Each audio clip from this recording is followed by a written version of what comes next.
started to research here, we found that the brain preferred to function more than at any other frequency on 5, 10, and 20 vibrations per second. My question was, if this is so, could we say that one is better than the other? And I found that the 10 cycle frequency was the strongest of the three. The strongest, the most stable frequency, which is where we have the connection to the right brain hemisphere. Then looking into this, I noticed that 90%, 9 out of 10 human beings were using the 20 cycle vibration connected to the left brain hemisphere to function on, to do their thinking with. And I found that only 10% of humanity were using the 10 cycle vibration to think and the 20 cycle vibration to act. Meaning, those that function normally, we say now, the best way to go is to think on 10 and to act on 20. It's as though the left brain hemisphere that reigns in the physical world, the visible world of the body, we should function on 20 for acting. But to think with, we should think with the right brain hemisphere. The right brain hemisphere reigns in the invisible world of the mind. There's no limit to what the mind can do here.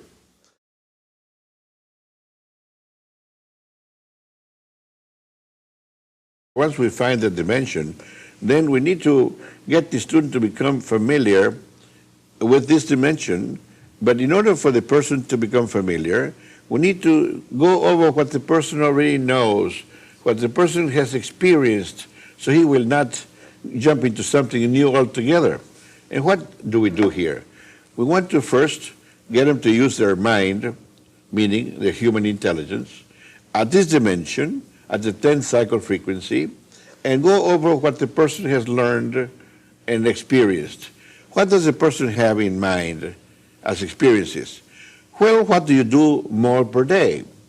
That is, you know how to dress yourself, you live in a certain home, you've seen this home so many times, you know your bedroom, you know your living room, you know your kitchen at home. Well, depends how long you've lived in this particular place. So let's go over and review what you have learned, what you have accumulated in your brain as information. What experiences do you have that we want to go over, but now we want to go over not with the left brain hemisphere, but now with the right one, because you are now 10 cycles per second. Brain activity. So we say, okay, now, let's call it mental projection. Now, mentally project to stand in front of your home, for instance, and look at your house. You've seen it so many times. Give them time to do that. Look at the roof. Remember the roof? What type of roof do you have? Windows? Are they painted different colors? What colors are your windows, if so? Come down on from top to bottom, like reading a book, you know, from left to right, and go over everything it attracts your attention, and describe it mentally. You've seen it before. You're recalling what experience you have. Now do this as much. We go over with the student, give him enough time to look at these different parts of his house and to pick on colors. Make sure you detect colors. What color is your roof? What color are the windows? What color is your house? What color are the leaves of the tree if you have a tree in front of your house and so on? Colors, colors, colors. Always want to bring in colors. This is the spectrum at this dimension. So then we say, okay, you walk towards the door. You walked towards the door before? So many times. It's strongly impressed in your brain. You have no trouble in recalling what you have seen before, because it's like remembering. Remembering is visualizing. Remembering what you have seen is visualizing. You're already practicing visualization with the use of the right brain hemisphere. You've done it, but you did it before with the left one. You're not getting too many things done with the left one. We want to do more things with the right one also, in addition to the left one. So now you have learned to use the left one. We're teaching you to use the right one now. So let's go and make a copy of everything you've seen, all your experiences, and transfer them consciously to your right brain hemisphere now, consciously. So now, you walk in towards your door. Remember what kind of a door handle do you have? Is it round? I mean, you know what it is. You've seen it before. You've touched it so many times. Feel as though you're touching it again. You're opening the door, the front door, to enter your home. You're using your key, maybe, if you have a key, and you want to unlock the door. You've done it so many times. Go over it mentally. This is mental projection through visualization. Learning to use the right brain hemisphere. Person has done this so many times, but using the left one. Want to transfer all that information to the right to get started in learning to use the right brain hemisphere. Once he gets inside the house, close the door behind you. Now stand in the center of your living room, let's suppose. We want you to face the south wall. You know which is south, mentally. Even now, doesn't matter where your body is facing, north or east or west, but mentally we want you to face south. Now concentrate on the south wall in your living room. You can do that. You've been here before. You've been here in your living room where the lights are turned off at night. You've been here when the lights are turned on at night. You've been here when no lights are on or off, but during the daytime. You know what kind of light enters what window and what you have in front of you, what furniture is to your left, what furniture is to your right. Remember this. What furniture is in back of you. We want to establish all information that has previously been recorded and impressed, experienced with the left brain hemisphere. Now we want to transfer it to the right one at 10 cycles. Now this is the very beginning.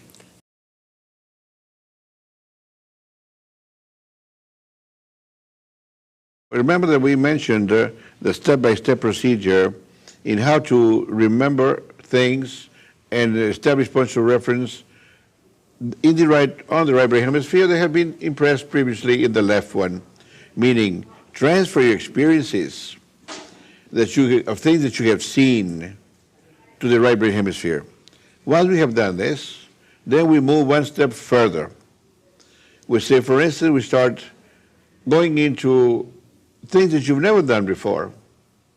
So we start creating new ideas. For instance, we mentioned for you to be standing in the center of your living room, facing the south wall. And then we say, you have been here before. You know what furniture is in front of you, even with your eyes closed.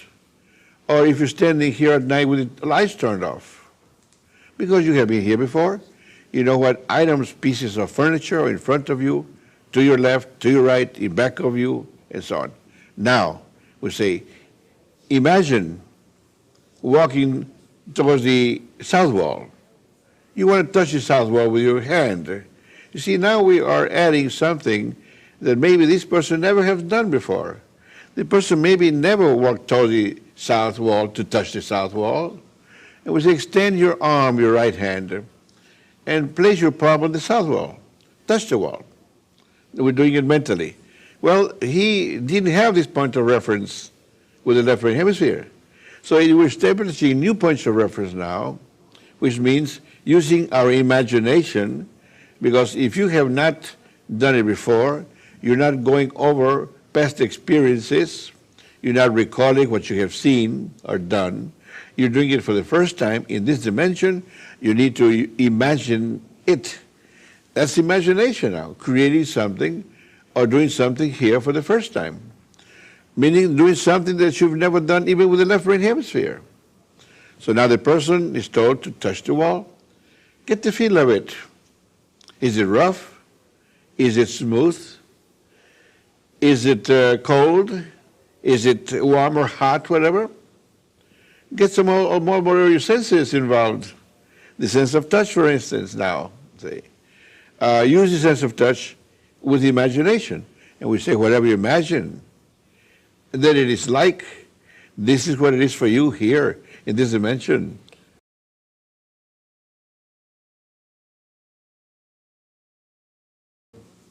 Then we expand a little more. We want to keep on doing more and more things that he's never done before, even with the left brain hemisphere. So let's say, for instance, imagine that you're getting closer and closer to the wall. You're about at arm's length. Now you're 1 foot away, 12 inches away. Now you're 3 inches away. Focus on the wall. You see the pores of the wood, you see, or brick if it's brick, or cement, whatever it is, you know. Concentrate on it, establishing points of reference for the first time. He's never done this before. Now, go ahead and project yourself mentally inside the wall. He's never been inside his wall. I want to count from 1 to 3, and you're going to feel as though you're already inside the wall. 1, 2, 3, you're inside the wall. Imagine that you are. Use your imagination. Now, here inside the wall, this is the first time you have experienced this.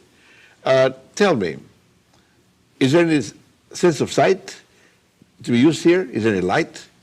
Try and see if you can see anything. What do you imagine that you would see inside the wall? Whatever your imagination perceives at this dimension, this is what it would be for you in the future as an experience, point of reference.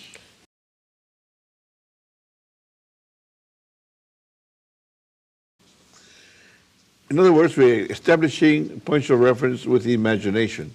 This is the fundamental, basic points of reference.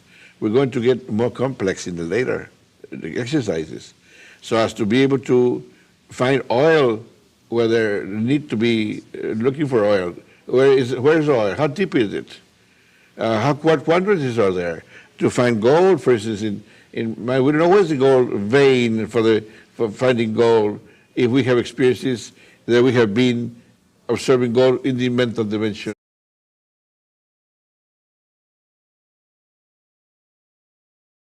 See, with your mind you can do anything, but you need to establish points of reference that if you find something, encounter something, how are you going to distinguish it? You have to have a previous experience in order to correlate with it.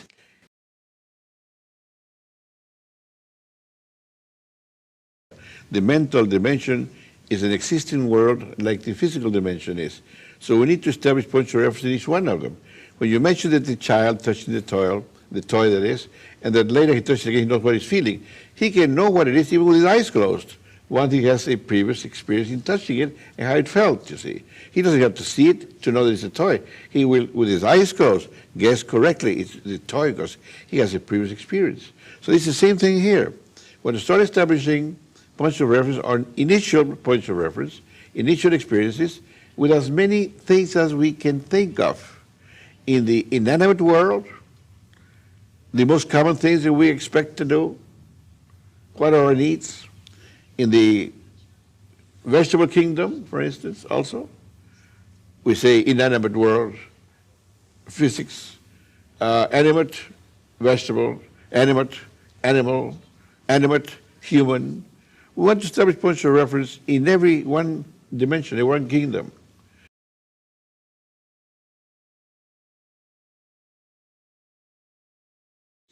But first of all, we must function in the inanimate world, the inanimate kingdom dimension, and establish as many points of reference as we can, like we did, projecting into the wall. Now we tell the individual, okay, now you're inside the wall. Imagine that you've never been here before, but now, using your sense of sight, do you detect any brilliance here, any light? If so, what intensity? And if so, what color? So now we start using the subjective sense of sight. See, we have subjective senses, like we have objective senses. The subjective is the fundamental, they call it the psychic sense, which is a mental sense. Now, all these subjective senses belong to the right brain hemisphere. The objective senses belong to the left one. They're extensions of the fundamental subjective, the ones that we use physically with the left brain hemisphere. So then we started to use the subjective sense of touch, the wall. Then the subjective sense of sight. What do you imagine that you can perceive? Light, for instance, with sense of light or sense of sight. Intensity and color. Then we say sense of smell. Is there a difference of smell inside this wall as compared to being outside? Use your imagination. Whatever your imagination perceives, this is what it would be for you as a point of reference for the future, because you are experiencing that right now. So then, this is mental projection to a wall, for instance. Sound, and now sound. What are we going to do about sound? Form a fist, imaginary fist, and knock on the inside wall, and see how the sound reflects to you. Is it very solid? Whatever your imagination perceives as a reflection from what you're doing is what you will use as a point of reference in the future with your mind, you see. So now we're working still with the imagination in the inanimate world. See? Now this is part of the mental gymnastics involved in the course. Now once we do all of this, starting to develop the use of our imagination at the 10th cycle dimension, using the right brain hemisphere and so on, we move into other areas of inanimate matter, such as detection of metal, for instance. We will objectively bring into class pieces of metal. We say, well, stainless steel, copper, brass, lead, pieces of metal that the students become acquainted with, to touch them, to smell the different metals, smell the stainless steel, smell the copper. I mean, objectively, to establish initial points of reference in the world of the left brain hemisphere.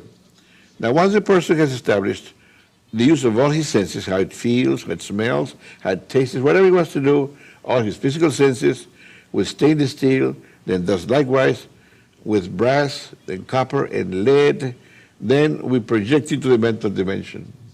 Imagine that you're holding the piece of stainless steel in your hand. Imagine that you bring it closer to your face. Remember you did it before? Play back those points of reference. Review them mentally now with your left brain hemisphere, as you do with the left brain hemisphere. So what we're doing is, once we have established those experiences in the left brain hemisphere, we are transferring them over to the right brain hemisphere. These individuals, when at 20 cycles, made the initial impressions. Now, at 10 cycles, they're taking those impressions and establishing them in the right brain hemisphere dimension. So they go right over the same thing again. You're feeling the piece of metal and so forth. You even touch your forehead with it, remember? Because this is what we tell them to do, touch your forehead with them. Now, how far more can you go from here? Physically, you cannot go any further than touching the piece of metal to your forehead. Now, mentally, we're going to project inside the stainless steel. So now we say you project inside the stainless steel. Use your imagination.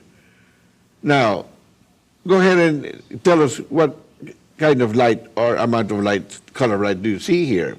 Is there any light? Do you imagine that there would be? Whatever you imagine, that's what counts here.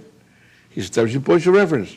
The intensity of light, the color of light inside the stainless steel, the way it smells, the sounds when you knock on the inside of steel with your bare knuckles and so on, all this impressed. So we're establishing points of reference, continue to establish points of reference in the inanimate matter kingdom that contains no intelligence. We do likewise special exercises. There's more exercise to be done with the wall, with stainless steel, with copper, brass, and lead. Then we compare them. We want to see how do they appear in the physical to you, and how do they appear in the mental with the right brain hemisphere. You see, when we operate from the left brain hemisphere, when we say we mean consciousness, awareness. We're using the physical senses. When we operate, we again, consciousness, awareness, operate from the right brain hemisphere, we're using imagination, visualization, and imagination. The psychic or mental senses. Psychic means mental. Psychic development means mental development. And we all try to improve our mental abilities, our psychic abilities. And we can improve them a great deal by learning to use better not only the left brain hemisphere, but also to learn to use the right one. And this is the step-by-step procedure that we start using.